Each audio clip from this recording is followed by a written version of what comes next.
इंस्टाग्रामवरती सगळ्यात जास्त फीड चालू आहे लाईव्ह याची, कोणता साईयारा फिल्मची. तर सगळेजण साईयारा फिल्म बघून येडे झालेत. म्हणजे थोडक्यात आता ही जनरेशन आता कुठे चाललंय, आता डायरेक्ट एकदम पूर्ण डिप्रेशनमध्ये चाललंय. म्हणजे आता मुलगी म्हणजे प्रेमच सगळं काही राहिलेलं आहे. आणि प्रेम म्हणजे पाखरांवर, पक्ष्यांवर, आई वडिलांवरती काही घेणं देणं नाही.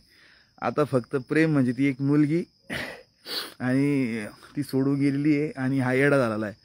हा थिएटरमध्ये जातो आणि तिथे डायरेक्ट बेशुद्ध पडतो. म्हणजे एवढी गांडू जनरेशन आता तयार होती सध्या. आणि 100 तोफाची सलामी तर त्या डायरेक्टरला दिली पाहिजे. भाऊ काय फिल्म बनवली तू दादा. म्हणजे आम्ही जे 90चे स्किड होतो, आम्ही कधी प्रेमच नाही केलं. आम्ही प्रेम पण केलं, आम्ही आमच्या जबाबदाऱ्या पण पार पाडतोय. आता बहुतेक आमच्या प्रेमाला 2-3 पोरं पण झाले असतील. तर चांगली गोष्ट आहे. आता सगळे साईयारावाले सगळे झोपले असतील.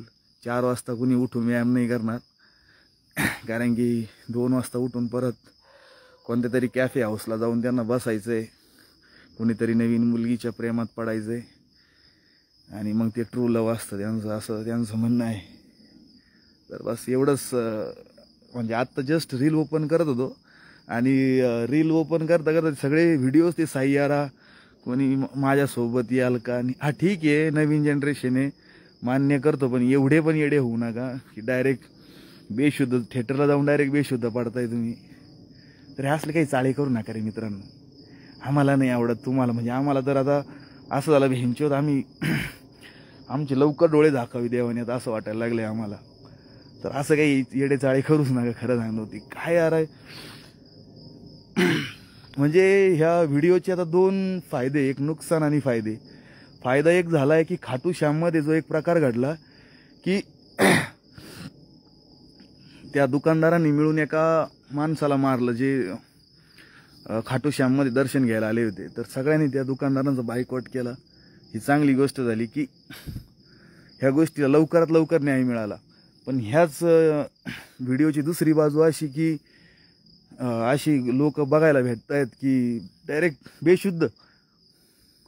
म्हणजे आता एवढं, म्हणजे आता काय, आता कोणतं प्रेम म्हणायचं याला आता काही समजाना.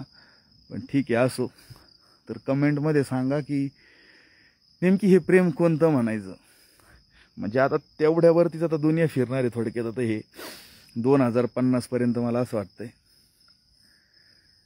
तर मित्रांनो, सकाळी उठा, चला व्यायाम करा, माइंड फ्रेश राहत जाईल. घराच्या बाहेर निघा 4 वाजता उठून. 9 वाजता रात्री झोपा. नाही झोपले तरी चालेल, पण उठून 4 वाजता व्यायामला जा. प्रेम का, आता मी प्रेम करतो, मी खूप हळव्या मानाचा आहे, पण मी प्रेम करतो. पक्ष्यांवर करतो, मुंग्यांवर करतो, प्राणी मात्रांवर करतो. स्वतःच्या जबाबदाऱ्या पार पाडतोय. स्वतःला, स्वतःच्या बॉडीला, स्वतःच्या ब्रेनला कायम शॉकमध्ये ठेवतोय. मला शॉक द्यायला आवडतात, ब्रेनला, बॉडीला.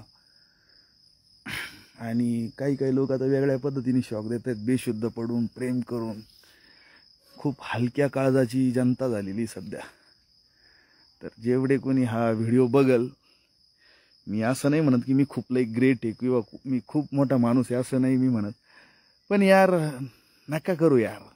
काय होईल ना, आता तुम्ही ठीक आहे, आता मोठे झालेत, वयात आलेत, पण तुमच्या मागून जी पिढी येणार आहेत ना, ती पण तुमच्याकडून काय शिकणार की आमच्या दादानी खूप ट्रू लव्ह केलं होतं, पण त्याला ते भेटलं नाही, मग मी ते मिळवणार. मग तो मुलगा शाळा, कॉलेज सगळं सोडून मग प्रेम मिळवण्याच्या मागं पळणार. मग हसायला येतंय की मी प्रेम मिळवणार. तुमच्याकडूनही जी नवीन पिढी येणार आहे ती काहीतरी शिकणार आहे. आणि भेंचताना तुम्ही आमच्याकडून तरी काहीतरी शिका रे. खरं सांगतो, शिका आमच्याकडनं काहीतरी रे, घ्या काहीतरी आमच्याकडून. भेंचेत आम्ही मरतोय रे. आम्ही आमच्या बिझनेससाठी डोकं लावतोय, आम्ही काही नाही करत आहे. आमच्याकडून थोडं तरी घ्या बाबा, नाही तर आम्हाला तरी तुमचा गू खाऊ घाला, आम्ही तो तरी खाऊ कमीत कमी.